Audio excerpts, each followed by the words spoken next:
So, today's interview, and I'm absolutely thrilled to be joined by Dr. Shireen Kassam, who is currently the founder of the Plant-Based Health Professionals UK.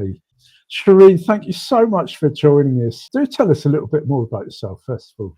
Yeah, thank you, Tim. So I work as an NHS consultant. I'm a consultant haematologist at King's College Hospital. So that takes up about 3 days a week.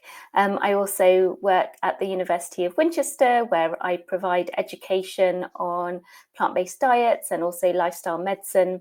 And then, as you mentioned, I spend the rest of my time being founder and director of Plant-Based Health Professionals UK.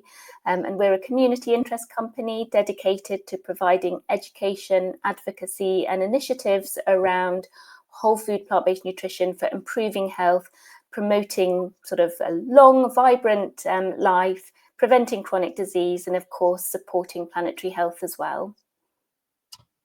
Brilliant, thanks. Yes. So, Shireen, just briefly for the people doing this challenge here, very quickly outline us in a nutshell, as they say, which happens to be the name of the Plant-Based Health Professional podcast. We highly recommend you listen to it in a nutshell.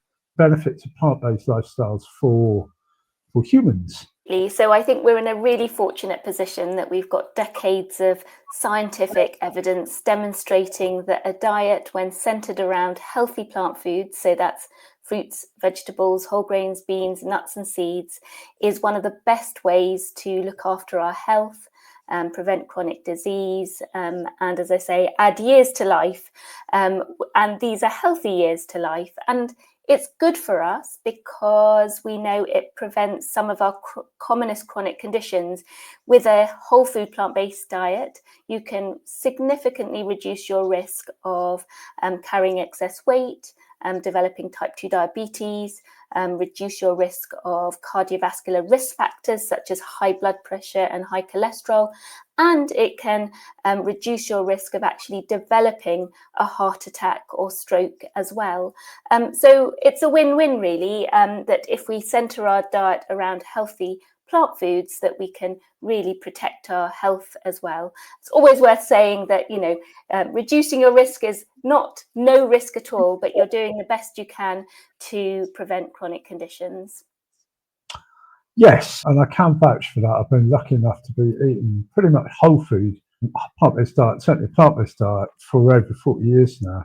And I certainly feel in my 60s, I have this abundance of energy and good health and no disease and no illness. And there's a growing weight of evidence too that points to, significant negative impact of consuming animal products.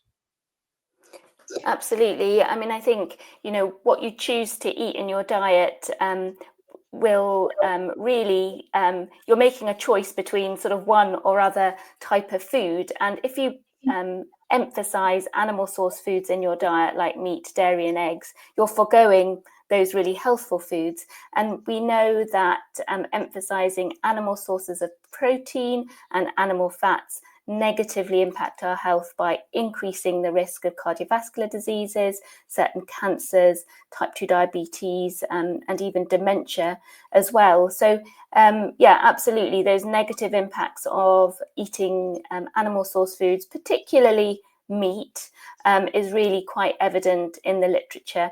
And when we look at the newer country-based dietary guidelines that are coming on board, such as Health Canada back in 2019, but more recently Austria and Norway and Finland, they all emphasize how animal source foods should be minimized, not only for our health, but because of the wider benefits for planetary health. And of course, we all know that it's the kindest way for the animals as well. It's important to stress, because it is part of the whole sort of holistic vegan approach. It's important to note that there's probably a couple of nutrients that we would do, pay attention to, perhaps make sure that we're supplementing. Just touch on that for a bit. Yeah, so every diet pattern needs some consideration to certain nutrients. And when transitioning to a 100% plant-based diet, a key nutrient to focus in on is vitamin B12, because as we know, it's not naturally found in animals or plants. It's made by microorganisms. And so there is no reliable source in the kind of plant kingdom for obtaining vitamin B12. So we need that as a supplement. Some people obtain their vitamin B12 through fortified foods. So it depends how you think you're going to be able to take that regularly. For me, taking the Veg 1 tablet from the Vegan Society is an easy way to get vitamin B12. And then you need to know about other nutrients that, to be honest, are a concern for all diet patterns in the UK. So vitamin D, which isn't really a vitamin, it's a hormone, but we all get this from the sunshine, the effects of sunshine on our skin.